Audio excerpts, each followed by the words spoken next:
The Evil and the White Mage, the legend of two men, of how they went from brothers to the greatest enemies. And it all starts in the dimension of gods, where all of the strongest and most powerful creatures lived. A god called Kyle had met an average looking woman by the name of Emily. Both the basic looks and the awful name didn't stop Kyle from falling for her, and once they got to meet each other, they were inseparable. They traveled the vast universe together, saving mortals from monsters, such as dragons, demons from the dark dimensions, and the worst of all of them, furries. Their battles may have been difficult at times, but they always came out on top. And the same way, Emily came out on top too. And after 9 months, they became the parents of 2 boys, Astrid and Noah. The boys were also born with abnormal strength, and not so soon after diapers were not in use anymore, they also started battling monsters. Side by side, the 2 brothers took down the most dangerous monsters from many worlds. They were unstoppable together. The parents couldn't be more proud of them. And one day, the 4 of them used their godly powers to create their own world and create life within it. And so it happened. The sanctuary was created. They had their little plot of land with their house, and the rest of the world was for the life of their disciples. After a few years, humanity had developed, and the entire world was full of life. Life was going great for them and the people of the world. Well, one thing changed. Over the last while, some demigods arrived and stayed in their world. One of them was a druid. Astrid couldn't get his eyes off her. Every day he thought of what he could say to her. He was a god, so the simping he could commit would be on an abnormal scale. Weeks have passed and he was too shy to make any moves. He was still happy since he had practically eternity to make a move. He was also very happy for his brother Noah, as he had also found someone special who makes him happy. Astrid is yet to meet that person. The thought of his brother succeeding in love made him happy and motivated and ready to meet the druid girl. One night the gods were eating dinner, purely for self-pleasure because they didn't require any food in order to survive. Noah was late for dinner that night, but he had a reason behind it. He decided to introduce his fiancée to his family. Everyone was excited, and there she was, a druid girl by the name of Agnes. NANI?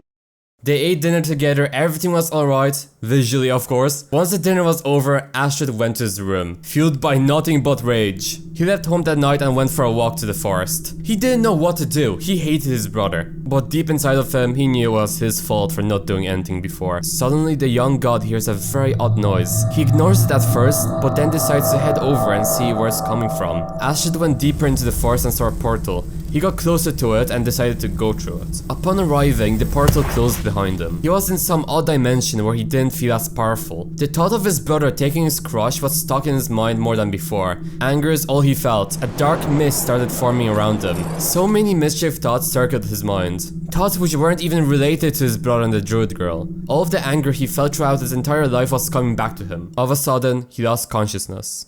The next day, Noah was worried for Astrid as he didn't return home that night, so he decided to go look for him. As he was walking down the street of one of the towns in the world, he suddenly heard people panicking. He saw smoke coming from the forest close to the town. He decided to make his way towards it. While he was going through the forest, he felt a very odd presence. Suddenly a spooky figure revealed itself. Its clothing was red and its face couldn't be seen. Suddenly it shot a beam at Noah. With some good luck, Noah managed to block off the attack, and the fight begun. The unknown mage was mainly using beams to attack. Noah was waiting for the right moment to attack. Then Noah jumps up and uses a super beam and knocks the unknown man. Noah tried running to it in order to finish it, when right before he got to him, a portal appeared, and the man disappeared. He ran back to the village until the menace appeared again. Noah kept on running. He found out a clothing shop and grabbed some clothing. It was a white flowing robe with a tall pointy hat. Take it or leave it. He thought it would work as a disguise to hide himself, but no luck. The menace found him anyway. Noah is trying to uncover the reason behind this entire situation, but the unknown mage doesn't let him think. It shoots a beam at him, but just in time Noah counters it with his own magic, which started to get weaker with time because of how excessively he used it in such a short period of time. As he was about to faint from the overuse of his power, just in the right time, Kyle dropped from the sky, separating the two in the fight. He went to check if Noah was alright. Thanks to his godly resistance, he was just fine. Kyle then turned towards the unknown mage. His clothing seemed as one of the mythical items Kyle studied when he lived in the world of gods. He told that to Noah. Kyle makes an attempt in approaching the unknown mage, until he gets stabbed UK style with a magical dagger cast by the mage. The dagger didn't seem to be causing Kyle much physical harm, but he got less and less powerful to the point where he couldn't use his abilities. All of his power got sucked out of him. He then was tossed aside like a used condom. It was back to him and Noah again. Noah heard his father trying to say a few words to him. He got closer and heard him say, "I just remembered. These are the robes used by evil mages. They source the power from the corrupted dimension and corrupted worlds." As he was saying those things, Evil Mage paid his final hit, killing Carl.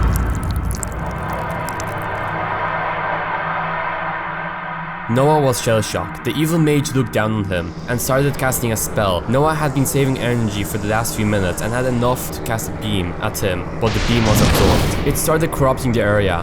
Noah in time stopped it from expanding. He got closer to him and decided to teleport to the world of gods, where he hoped to get all the gods to help him fight the evil mage. As they were teleporting, the evil mage did something unthinkable. He redirected the teleportation beam to the current world and then destroyed everything in a few kilometer radius. Then the evil mage focused all of their energy and changed it into destruction and destroyed the entire world that the family has created. The world's gravitational pull was unbalanced. A good few people survived, but more were lost and will die. The evil mage then took Noah to the corrupted dimension. Everything about that place seemed off, from the odd tone to the burnt smell. It goes without saying that some weird creatures inhabited this dimension. Noah felt powerless. The evil mage used his power, which was enhanced in this dimension, to absorb as much of his power as possible. It seemed as if everything was over for him. He had no more strength and was unable to use his power. He was defeated. The story of Noah was over. The dimension started to unstabilize. Suddenly, an orc appeared out of nowhere. His words were, "Did it work?" The evil mage was confused on the appearance of the unknown entity in this dimension. He found the orc intimidating and decided to make his efforts to kill him. He used his beam, which the orc redirected.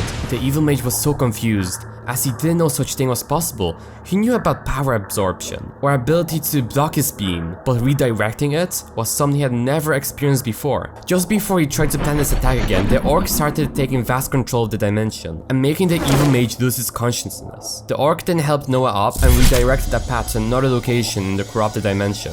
They were in a place which seemed to be safe to their eye. After what both of them had been through, they decided to rest for a while before further exploring this dimension. As they rested, Noah asked them about what he said once he appeared into the dimension. What did you mean by "did work"? The orc explained that he tried casting a spell to protect the people of his nation and his grandson from murder and slavery. He also added he didn't expect to appear in this dimension. As he casted the spell, he was sure the power which he had concentrated in order to cast the spell would have ended up killing him in the process, but instead he got brought here. The orc said, "From what I know, that wormhole is the only way out of here." Noah answered, "If that's the case, where will we be once we enter it?" The orc thought for a while and said, "If we focus our minds on a place we have been before, or which we can imagine, it will direct us to it." "Alright, we got a way out. Let's leave before something happens to us," demanded Noah. "Yes. We will more than likely never meet each other again. It was an honor to explore this place with you," said the orc. They both leaped towards the wormhole and got sucked in. As they were going through the wormhole, Noah asked, "Where are you headed?"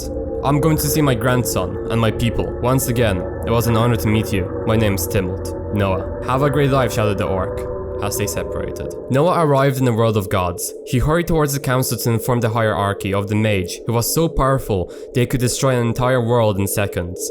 On his way, he thought of everyone he lost. He truly realized what has just occurred. His parents are dead, his girlfriend is dead, and his brother, the greatest friend he ever had, is gone. Once he thought about the situation to the most powerful gods, they went out looking for the remaining people in the catastrophe. Noah was then taken to an inn for him to rest after the exhausting events. Upon arriving, he instantly got into bed and instantly fell asleep. The evil mage appeared in his room, but didn't get to surprise Noah the way it wanted to. They were impaled with a spell casted by Noah, then their robe disintegrated, revealing his brother. In time, the guards burst into the inn FBI style and arrested the brother. He was taken and locked up inside of a dungeon. In the morning, Noah felt as if he had to go, isolate himself for a while, to process the dramatic experience he's been through. He rested at the shore of the island. Is his mother still alive? What happened to Agnes? Why was Astrid, his brother, trying to kill him? What will he do now?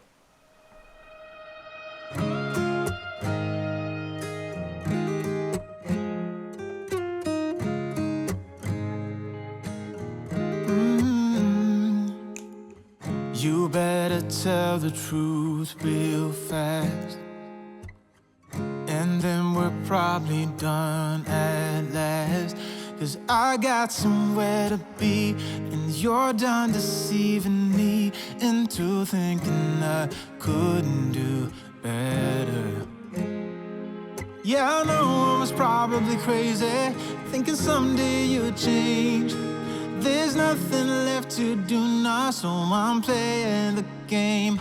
And so, heartbreaker, I've been working you out. You made loads of mistakes, but none that you talk about. I'm watching every move you make, and I'm on to you. Come on, heartbreaker, give in.